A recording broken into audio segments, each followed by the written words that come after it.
बिस्मिल्लाहिर्रहमानिर्रहीम। अस्सलाम वालेकुम। मैं हूं आबिद अज़ीज़।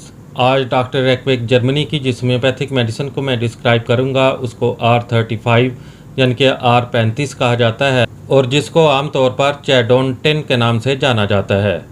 R35 की कंपोजिशन में जो एक्टिव सब्सटेंसेस यूज़ किए गए हैं उसमें शामिल है एकोनाइटम नेपलस 6x, bryonia 30x, Calcarea carbonica 30x, chamomilla 4x, कालोसेंथस 12x, Ignatia अमारा 30x और स्टेफिसगेरिया 8x।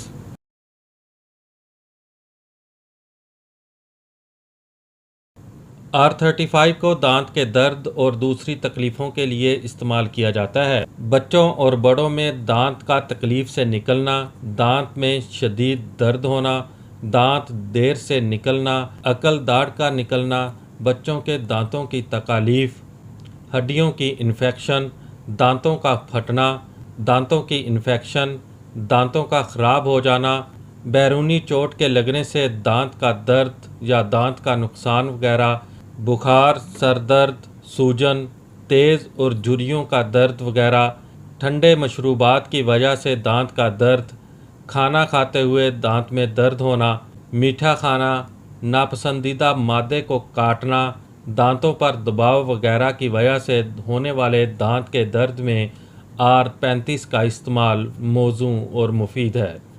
R35 की खुराक का इस्तेमाल कुछ इस तरह से है कि मर्ज़ की शिद्दत में 5 से 10 कतरे 2 घूंट पानी में हल करके हर 2 घंटे के वक्फे के साथ मरीज़ को इस्तेमाल करवाए जा सकते हैं, और अगर मर्ज़ की शिद्दत में कमी वाक़ हो रही हो तो फिर 5 से 10 कतरे 2 घूंट पानी में हल करके मरीज़ को दिन में 3 बार इस्तेमाल करवाए जा सकते हैं।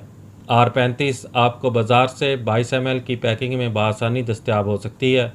उम्मीद करता हूँ कि ये वीडियो आपको अच्छी लगी होगी। अगर वीडियो अच्छी लगी है तो इसको लाइक कर दें। अगर आप मज़ीद होम्योपैथिक मेडिसिन के बारे में इंफॉर्मेशन हासिल करना चाहते हैं तो मेरी रिक्वेस्ट है कि इस चैनल को सब्सक्राइब कर लें। नेक्स्ट वीडियो तक मुझे दें इजाज़त। अल्लाह हाफिज़।